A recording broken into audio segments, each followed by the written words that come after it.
अस्सलाम वालेकुम नाज़रीन, मैं हूं आपका होस्ट फैज़ान अहमद चौधरी और आप देख रहे हैं इल्मी सिटी। तो नाज़रीन, जैसा कि आपको पता है कि इल्मी सिटी जो है डेली बेसिस पे अपने व्यूअर्स के लिए जो है इंफॉर्मेटिव सेशंस लेके आता है ताकि वो उनसे इंफॉर्मेशन हासिल करें और उसको अपनी डेली लाइफ में जो है अप्लाई करें।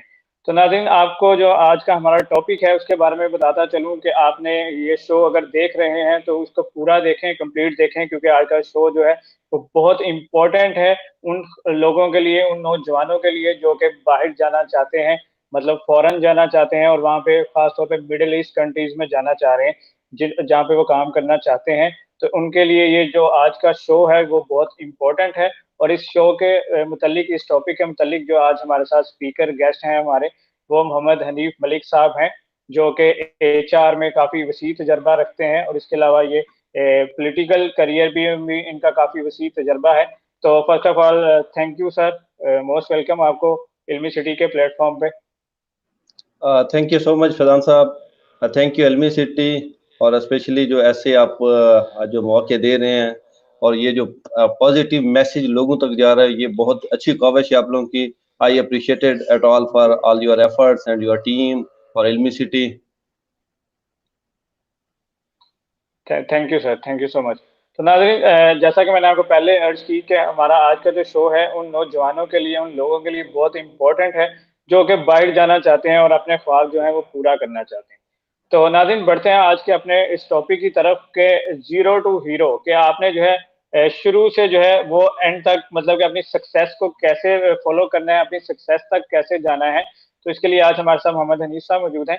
सर, मेरा आपसे पहला क्वेश्चन ये है कि जीसीसी में जो स्किल्ड वर्कर्स हैं वो कौन से हैं और ये कितने हैं पाकिस्तानी जो हैं मिडिल ईस्ट कंट्रीज में?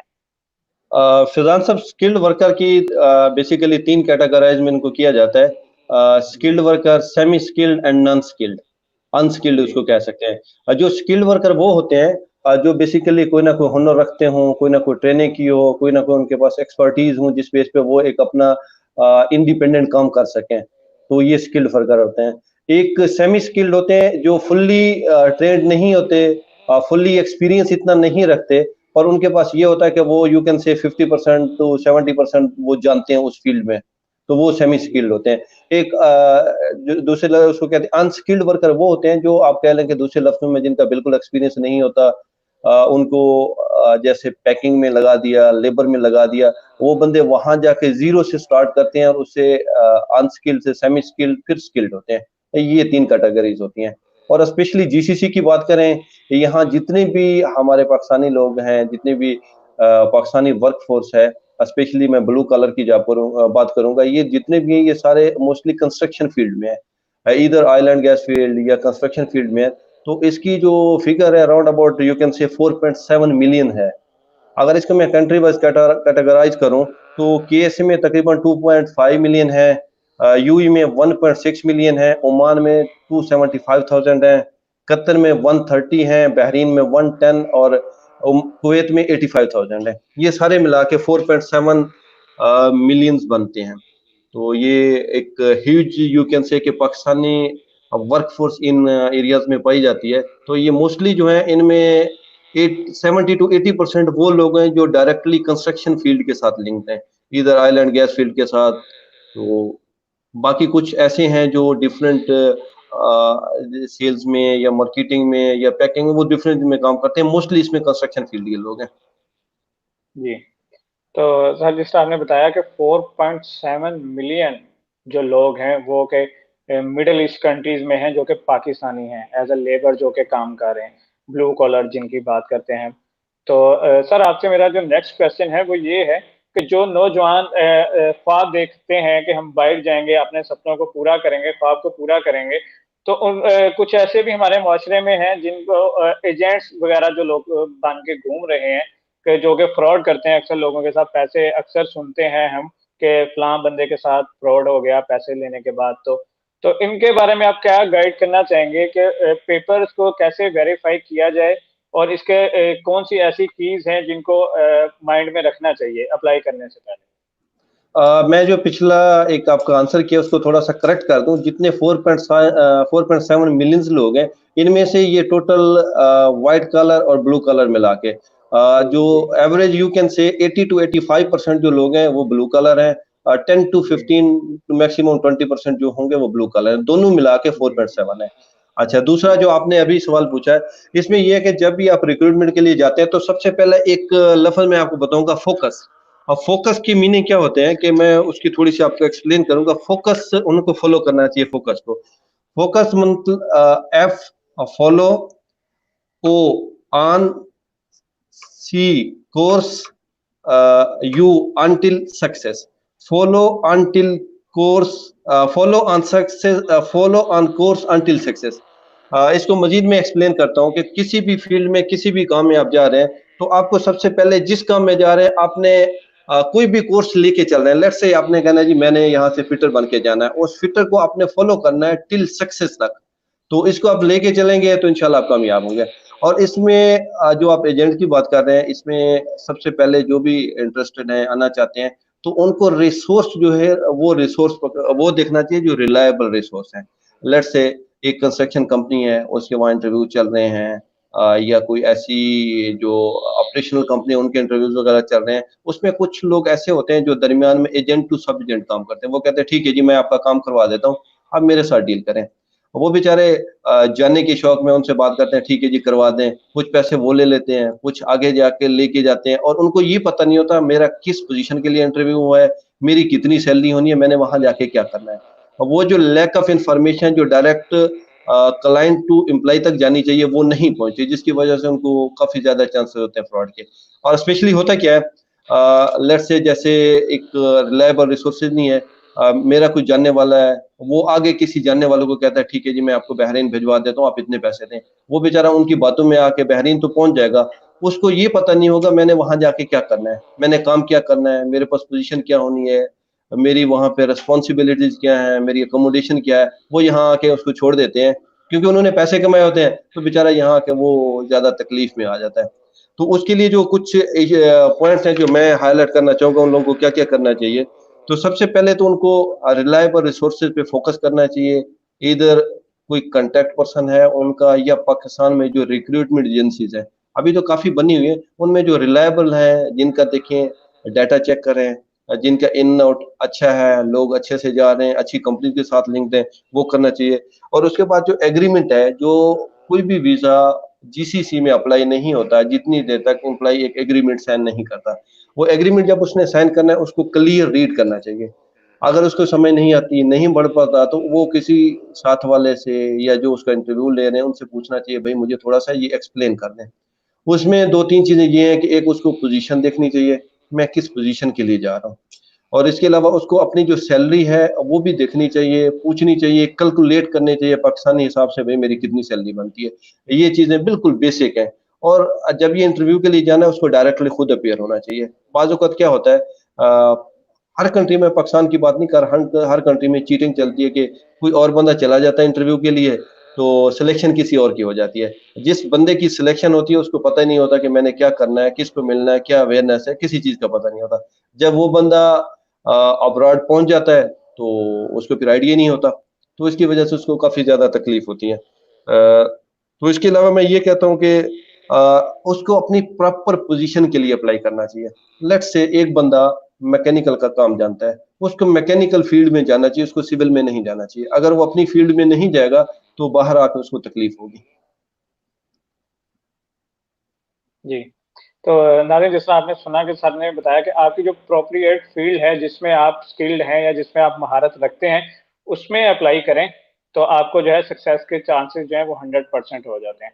तो इसी को सर आगे लेके चलते हैं कि ऐसी कौन-सी एजेंसीज़ हैं, रिक्रूटमेंट एजेंसीज़ पाकिस्तान में, जो हमारे नाज़रीन को सजेस्ट करना चाहेंगे आपके, जो जिनमें फ्रॉड या इस तरह की किस्म का कोई मसला नहीं है, जो बिल्कुल क्लियर हैं, और वहाँ पे हमारे जो नाज़रीन हैं वो अप्लाई किस तरह कर सकते हैं?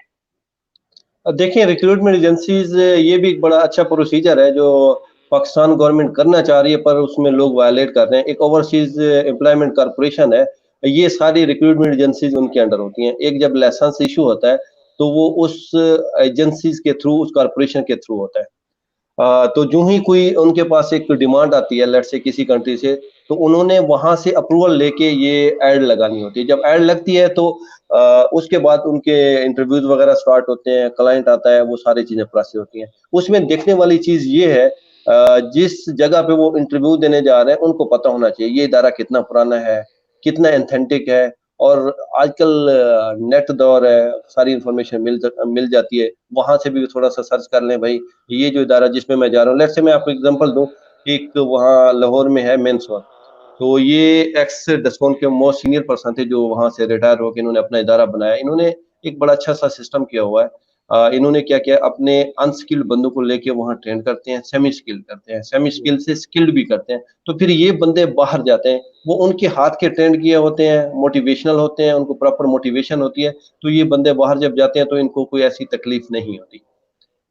सबसे पहले जिस जगह भी इंटरव्यू के लिए जा रहे हैं, जिस इदारे के साथ लिंक्ड हो रहे हैं या जिस भी रिक्रूटमेंट एजेंसी के जा रहे हैं, तो डायरेक्टली जाना चाहिए, सब एजेंट के थ्रू नहीं जाना चाहिए। कोई डॉक्यूमेंट सब एजेंट को हैंड ओवर नहीं करना चाहिए, जो इनको लेके जाएं, खुद डील करें, खुद डॉक्यूमेंट उनको दें, तो उसके बाद वो इंटरव्यू के लिए अपीयर हों। जी। तो सर मेरा जो नेक्स्ट क्वेश्चन है वो आपसे वो ये है कि अगर जैसा आपने फरमाया कि इंटरव्यू के बाद सिलेक्शन होती है, तो उसके बाद जो है जो कंपनीज हैं, ऑर्गेनाइजेशंस हैं, वो किस तरह ट्रेन करती हैं एक जो है वर्कर को, मतलब सेमी स्किल बनाने के लिए या स्किल्ड वर्कर बनाने के लिए? जी। देखें, वो उसमें जो वर्कर जा रहा है उसकी अपनी काबिलियत और उसका अपना इंटरेस्ट, उसका कितना उसमें इंटरेस्ट है, वो कितना सीखना चाहता है। एक बंदा है, उसको अगर सीखने का नहीं है, वो यहाँ से चला जाता है बाई फोर्स, उसको घर वाले भिजवा देते हैं भाई ठीक है आपने बाहर जाना है, तो चला गया। उसका अगर शौक नहीं है, उसकी लगन नहीं है, इंटरेस्ट नहीं है, तो वो नहीं सीख पाएगा। इसके लिए मैं एक इंग्लिश का लफ्ज़ है जिसको कहते हैं ड्रीम। ड्रीम को थोड़ा सा मैं एक्सप्लेन करूँ। डी से डेडिकेशन, डेडिकेशन का मतलब ये कि उसको शौक से, लगन से किसी भी काम, किसी भी फील्ड में जाना है, उसको लगन से करना चाहिए। रिस्पॉन्सिबिलिटी, सेकंड लफ्ज ड्रीम का रिस्पॉन्सिबिलिटी, आर से रिस्पॉन्सिबिलिटी। तो उसको क्या होना है, जो भी उसको काम दिया जाए उसको रिस्पॉन्सिबिलिटी के साथ करना चाहिए, उसको अपनी पूरी जिम्मेदारी के साथ करना चाहिए। तीसरा एजुकेशन, ई से एजुकेशन हो जाएगा। एजुकेशन से मतलब ये है कि जरूरी नहीं कि आप 16 BA करें, FA करें, MA करें, वो नहीं। जिस फील्ड में आप चले गए उसमें जो स्किल एजुकेशन आपने सीखनी है वो सीखनी चाहिए। अच्छा, उसके बाद चौथा पॉइंट आ जाता है ए से एटीट्यूड, और आपका attitude on spot, on working area अच्छा होना चाहिए, गुड होना चाहिए, जिससे लोग भी आपसे सिखाने में मदद करें, आपका सीखने का इंटरेस्ट भी होना चाहिए। आखिरी लफ्ज जो है मोटिवेशन। मोटिवेशन, आपको जो काम आप सीख रहे हैं, आपके दिल में एक मोटिवेशन होनी चाहिए, ठीक है जनाब मैं ये सीख रहा हूँ, सीख के मैंने आगे जाना है। अगर ये एक ड्रीम को जो हम अपने लफ्ज में ड्रीम लेके लोग चल रहे होते हैं कि ये मेरा ड्रीम है, मैंने वहां पहुंचना है, ड्रीम की शॉर्ट एब्रीविएशन ये 5 लफ्ज की अलग अलग मैंने एक्सप्लेनेशन की है। अगर इसको वो लेके चलते हैं, इसको फॉलो करते हैं, तो इंशाल्लाह ही विल बी सक्सेस। तो नाज़रीन, जैसा कि आपने देखा कि साथ में ड्रीम को बहुत अच्छे तरीके से जो है वो एक्सप्लेन किया, और मैं इसमें ये बात एक ऐड करना चाहूँगा कि ऑल थिंग्स जो हैं वो स्टार्ट, जो जितनी सारी चीज़ें होती हैं, जितने ख्वाब हैं, वो मोटिवेशन से स्टार्ट होते हैं। क्योंकि अगर आपके अंदर किसी चीज़ को करने की लगन है तो आपको वो सक्सेस तक ज़रूर लेके जाती है। तो सर मेरा जो नेक्स्ट क्वेश्चन है आपसे वो ये है कि जो मिडल ईस्ट कंट्रीज़ हैं, वो आउटसाइडर्स को कितना सपोर्ट करते हैं, वर्कर्स को, या उनको क्या जो है सहूलतें देते हैं जिसमें कि वो जो है वो रह सकें वहाँ पे? तो इसके बारे में काइंडली थोड़ी-सी रोशनी डालिएगा। ये कंपनी टू कंपनी डिफर करता है, कंट्री टू कंट्री डिफर करता है। जितने भी जीसीसी कंट्रीज हैं यहाँ पे काफी अच्छे इदारे बने हुए हैं, जो एम्प्लॉयज को प्रोटेक्ट करते हैं एज कम्पेयर टू एम्प्लॉयर के। अगर एम्प्लॉय ठीक है, उसने कोई जालसाजी नहीं की, वो एग्रीमेंट को फॉलो कर रहा है, कोई वायलेशन नहीं कर रहा, तो डेफिनेट जो इदारे वहाँ पे मौजूद है, मिनिस्ट्री ऑफ लेबर जो है वो एम्प्लॉय को बहुत सपोर्ट करती है। अगर जिसमें एम्प्लॉयज की गलती है, यहाँ आ भी गए हैं, यहाँ काम भी नहीं करना चाहते, तो कहते हैं नहीं जी मुझे तनख्वाह मिलनी चाहिए बगैर काम किए, या मैं जनाब यहाँ जूनियर पोजीशन पे हूँ, मुझे उठा के सीनियर पोजीशन पे ले जाएं, पर वो एज पर कंट्रेक्चुअल वो अभी उसने कंप्लीट नहीं किया, तो उसमें ऐसी तो सपोर्ट नहीं मिलेगी। जितनी भी जीसीसी कंट्रीज हैं ये फ्रेंडली कंट्रीज हैं, बहुत ख्याल किया जाता है, बहुत केयर की जाती है। तो सर मेरा नेक्स्ट क्वेश्चन आपसे वो ये है कि प्रमोशन की जिस तरह आपने बात की, तो मिडल ईस्ट कंट्रीज में जिस तरह आपने कहा कि ऑर्गेनाइजेशन टू ऑर्गेनाइजेशन डिफर करता है, तो लेट्स से कि बहरीन की अगर हम बात करते हैं, तो बहरीन में जो है वो प्रमोशन किस तरह मतलब दी जाती है एम्प्लॉयर्स को जो है। तो काइंडली इसमें थोड़ा सा जो न्यू कमर्स हैं जो अभी जाना चाहते हैं उनको थोड़ा सा गाइड करें इसमें। देखिए इसमें आप जब एक प्रैक्टिकल फील्ड में आ गए, मैदान में आ गए, तो आपके माइंड में एक चीज होनी चाहिए, टीम। हम अक्सर यूँ कहते हैं जी टीम है, टीम ने ये काम कर लिया। टीम को अगर मैं ये 4 डिफरेंट लफ्ज़ में एक्सप्लेन करूँ, टी से टुगेदर, ई से एवरीवन, ए से अचीव, एम से मोर। मतलब ये है कि टुगेदर एवरीवन अचीव मोर। अगर आप एज़ ए टीम काम करते हैं, उसमें आपका भी फ़ायदा है, जो आपके साथ सीखने वाला है उसका भी फ़ायदा है, जो सिखाने वाला है उसका भी फ़ायदा है। जो टीम इकट्ठे काम करती है उसके हर लिहाज से एक मोटिवेशन भी होती है, यूनिटी भी होती है, और वो काम सीखने और प्रमोशन तक उनको ये चीज़ें फ़ेवरेबल होती हैं। तो स्पेशली मैं अगर बहरीन की बात करूँ, बहरीन में जितने भी हमारे लोग यू कैन से यहाँ स्किल्ड, सेमी स्किल्ड आए थे या नॉन स्किल्ड आए थे, जिन लोगों ने एक कंसंट्रेशन के साथ, डेडिकेशन के साथ प्रॉपर ड्रीम को लेके चले हैं, तो वो बहुत अच्छे सक्सेस हुए हैं, अच्छी पोजीशनों पे अभी भी तैनात हैं।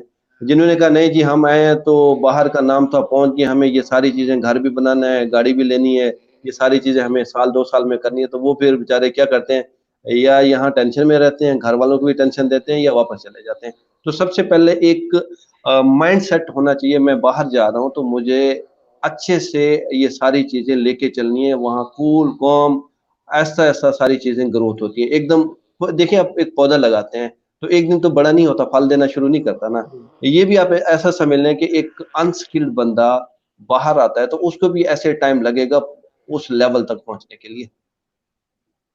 जी, सर ने बहुत अच्छी बात की कि ट्री के एग्जाम्पल के साथ जो है बहुत अच्छा समझाया। तो सर जो नेक्स्ट क्वेश्चन है वो ये है कि जिस तरह एक कंट्री में फॉरेन कंट्री में किसी एक मुल्क के जो है वो बंदे नहीं रहते। जिस तरह अगर हम पाकिस्तानियों को देखें तो वहाँ पे इंडियंस भी होंगे, इंडोनेशियन, बांग्लादेशी, ये सारे वहाँ पे जो है मिलके रहते हैं। तो आप क्या पाकिस्तानी लोगों को क्या टिप देना चाहेंगे कि जो है कॉर्पोरेट रिलेशंस जो हैं वो कैसे कायम रखें वो?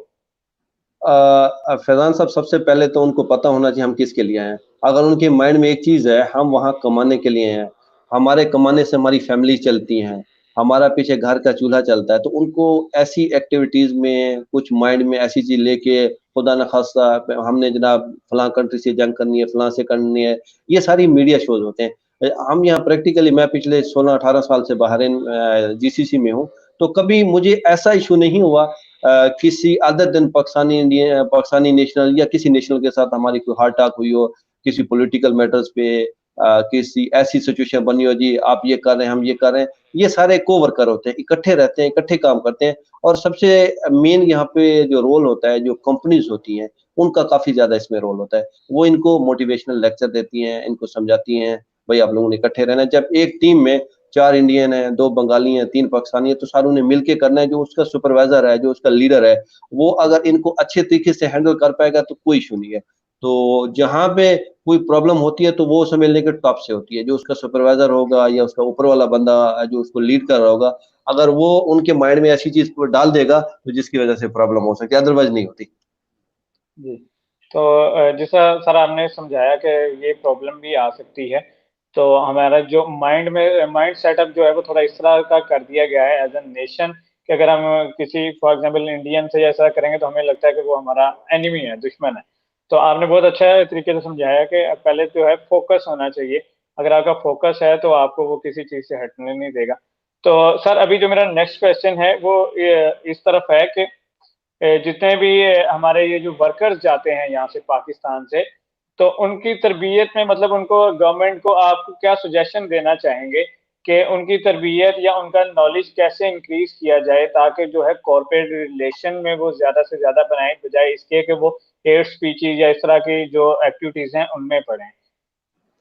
देखिए, पाकिस्तान में ये एक टेप्टा है, ये बड़ा अच्छा ट्रेनिंग इंस्टीट्यूट है, ये बड़ी अच्छी ट्रेनिंग करवा रहे हैं, और टेप्टा के अंदर काफ़ी ज़्यादा छोटे-छोटे डिस्ट्रिक्ट वाइज़ इन्होंने रजिस्टर्ड किए हुए हैं इदारे। जो उनको अपने बंदों को ट्रेन करके भिजवा रहे हैं। तो ये ऐसे इदारे जैसे टेप्ट है, ऐसे 1-2 और इदारा जो इनको थोड़ा-सा मज़ीद आप कह लें कि एजुकेट करें, थोड़ा-सा मज़ीद फ़ोकस करें, तो हमारी जो मेन पावर है, हमारी जो वर्क फ़ोर्स है, बहुत अच्छी, बहुत मेहनती है, डेडिकेटेड है। तो बस थोड़ी-सी मोटिवेशन और पॉलिश की ज़रूरत है। जी। तो जिस तरह सर आपने फरमाया कि मोटिवेशन और पॉलिश जो है, फोकस जो है वो हमारा बना रहना चाहिए। अगर फोकस नहीं है तो कुछ भी नहीं है। तो इस तरह बहुत सारे जो मसाइल हैं, तो वो हमारे जो व्यूअर्स हैं उनको थोड़ा बताएं कि जो एक न्यू यहाँ से वर्कर जाता है तो उसको कौन-कौन से मसाइल वहाँ पे पेश आते हैं और उनको किस तरह टैकल करना चाहिए स्टार्ट में उनको? सबसे पहले कोई भी हमारा वहाँ से वर्कर आता है, उसको सबसे पहले अपनी जो डॉक्यूमेंटेशन है, वो देखनी चाहिए। लेट्स से उसका एक वीज़ा इश्यू हो गया है, तो उसको अपना वीज़ा अपने पासपोर्ट के साथ, एजुकेशन डॉक्यूमेंट्स के साथ मैच करना चाहिए। उसमें जितना भी डाटा उसने प्रोवाइड किया हुआ है वीज़े में, वो उसके पास ओरिजिनल डॉक्यूमेंट में सारा डाटा है। खुदा ना खास्ता कहीं पे कोई मिस्टेक हो गई है, तो वो यहाँ पे ओवरसीज़ में या किसी भी कंट्री में अलाउड नहीं करेंगे, वो वापस उसको भिजवा देंगे। और उसके अलावा जब वो आता है कंट्री में, तो उसको सबसे ये है कि यहाँ आप जो कंट्री जिस कंट्री में आता है, सबसे पहले उसको कंट्री के रूल्स एंड रेगुलेशन का ख़्याल रखना चाहिए। अगर वो कंट्री के रूल्स एंड रेगुलेशन को फ़ॉलो करता है, पहला पॉइंट उसका ये है। उसके बाद सेकंड पॉइंट में उसको क्या करना चाहिए, जो कंपनी के रूल्स एंड रेगुलेशन है, उनको फ़ॉलो करना चाहिए। और नेक्स्ट आके वर्किंग एरिया में चला जाता है। वर्क से रूल्स एंड रेगुलेशन है, उनको फ़ॉलो करना चाहिए। और यहाँ देखें ओवरसीज़ में इनका कोई ना वालिद, भाई कोई भी ऐसा नहीं होता जो इनको समझाने वाला हो। भाई आपने ये काम करना है, ये नहीं करना। ये खुद बेसिकली यहाँ एज़ ए सफ़ीर बन के आए होते हैं अपने कंट्री के लिए। तो इनको ऐसे काम, ऐसी एक्टिविटीज़, इल्लीगल किसी भी काम में इन्वॉल्व नहीं होना चाहिए जिसमें उनकी बदनामी हो, कंट्री की बदनामी हो, एम्बेसीज की बदनामी हो। तो बिल्कुल उनको जिस काम के लिए है, वो काम फ़ोकस करके उसी काम के लिए रहना चाहिए। जी। तो सर आपका बेहद शुक्रिया कि आपने जो है हमें अपने कीमती टाइम से टाइम दिया। तो अभी हम चलते हैं ऑडियंस के क्वेश्चंस की तरफ। इब्राहिम शाह साहब हैं, उन्होंने सवाल किया है कि सर मैं सऊदी अरब में हूँ, मेरा मैट्रिक तक तालीम है, मैं यहाँ क्या कर सकता हूँ या मुझे क्या करना चाहिए? बिल्कुल, इब्राहिम शाह साहब आप किस फ़ील्ड में ये आपने मेंशन नहीं किया। अगर आप मैकेनिकल फ़ील्ड में हैं, तो अगर आप फिटर हैं, तो आपको फैब्रिकेटर के लिए ट्रेन करना होना चाहिए। फैब्रिकेटर से फोरमैन, फोरमैन से सुपरवाइज़र जाना चाहिए। अगर आप यहाँ अपनी फ़ील्ड मेंशन कर देते, तो मैं आपको अच्छे तरीके से ब्रीफ़ करता। जिस फ़ील्ड में है मैट्रिक इतनी कम भी क्वालिफ़िकेशन नहीं है, आप अंडरस्टैंड कर सकते हैं, समझ सकते हैं। तो आप टेक्निकल जो एजुकेशन है, उसको थोड़ा-सा फ़ोकस कीजिए। जी। तो अभी बढ़ते हैं नेक्स्ट क्वेश्चन की तरफ। कासिम जवेद साहब हैं, उनका सर क्वेश्चन है कि सर मैं पाकिस्तान में हूँ, और वो जो है आई थिंक उनमें कोई राइटिंग मिस्टेक हो गई है कि बशर मौलिक का काम करना चाहता हूँ। सर इसकी थोड़ी सी मुझे कंफ्यूजन है। कासिम जवेद साहब अगर अपना क्वेश्चन जो है काइंडली थोड़ा क्लियर कर दें आप।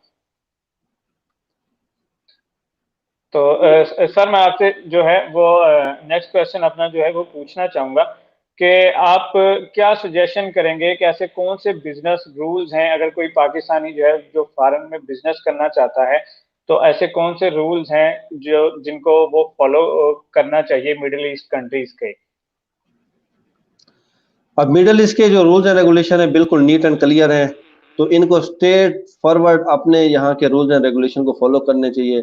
कोई डॉक्यूमेंटेशन में फैब्रिकेशन, चीटिंग कुछ भी नहीं करना चाहिए। उसकी रीज़न क्या है कि यहाँ टोटल जितना भी डाटा है, जितना भी सिस्टम है, टोटल ऑनलाइन है। तो यहाँ मौके हर फील्ड में मौके अभी थोड़ा ड्यू टू कोरोना की वजह से थोड़ी सिचुएशन जो है ये पैनिक बनी हुई है। तो इंशाल्लाह ये वेरी सून ये भी ओवरकम हो जाएगी। इसके बाद सारे बिज़नेस कर सकते हैं, यहाँ बिज़नेस करना ईज़ी है। ईज़ी है, थोड़ा एक्सपेंसिव है क्योंकि यहाँ जो लोकल गवर्नमेंट चार्जेज़ होते हैं वो एज़ कंपेयर टू अपने कंट्री के ज़्यादा होते हैं। तो जो अफ़ोर्ड कर सकते हैं उनको करना चाहिए, यहाँ बड़े अच्छे मौके हैं, अच्छी अर्निंग है, ऑनेस्टली डेडिकेशन, हार्ड वर्क तो इंशाल्लाह सक्सेस हो जी। सकते हैं।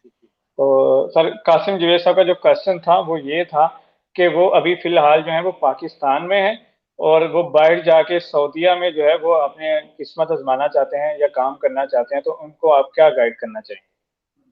कासिम जावेद साहब को मैं यही गाइड करूंगा, अभी जो कोरोना की सिचुएशन है, टोटल जीसीसी में सारे कंट्रीज ने वीजे होल्ड किए हुए हैं, स्टॉप किए हुए हैं, अनटिल ये सिचुएशन क्लियर नहीं होती। तो जब ये सिचुएशन ठीक हो जाती है, उनको देखना चाहिए उनका फील्ड कौन सा है। अगर वो टेक्निकल फील्ड में है, थोड़ी सी उनको मजीद अभी टाइम मिल गया, ट्रेनिंग लेनी चाहिए। लेट्स से मैकेनिकल में है, सिविल में है, इलेक्ट्रिकल, फैब्रिक, किसी भी फील्ड में है, तो अपनी फील्ड में ये उनको 2-3 महीने जो मिल गया, वहां पे प्रॉपर ट्रेनिंग लेनी चाहिए और प्रैक्टिकल एक्सपीरियंस लेना चाहिए। तो जब प्रैक्टिकल एक्सपीरियंस होगा तो हर जगह पे वो कामयाब है, सऊदी जाए जहां मर्जी जाना चाहे। जी। तो sir thank you so much कि आपने अपने कीमती टाइम से जो है हमें टाइम दिया इल्मी सिटी को। वेलकम। तो नाज़रीन, आज का जो सेशन है उम्मीद करता हूँ कि आपको बहुत अच्छा लगा होगा और हमने अपने नाक़िस इल्म के साथ जो इतनी भी इंफॉर्मेशन आपको दे सकते थे वो प्रोवाइड करने की कोशिश की, और उम्मीद करता हूँ कि अगले सेशन में आपसे ज़रूर मुलाकात होगी। तब तक के लिए अपना ख्याल रखिएगा, अपना बहुत सारा ख्याल रखिएगा। और once again thank you sir Hanif sahab, आपका बहुत बहुत शुक्रिया कि आपने थैंक यू। स्पेशल बेहरीन से जो हमें ज्वाइन किया, उसके लिए बेहद शुक्रिया सर आपका। नाज़रीन, तब तक के लिए अपना जो है इस कोविड-19 की सिचुएशन में बहुत सारा ख्याल रखें, अपनी इम्यूनिटी को जो है स्ट्रॉन्ग करें, मास्क पहने, सैनिटाइज़र ज़रूर यूज़ करें। तब तक के लिए अपना, अपने इर्द-गिर्द के माहौल का, अपने बहन-भाई, फैमिली का, सबका ख्याल रखें। तब तक के लिए अल्लाह हाफ़िज़। अल्लाह हाफिज।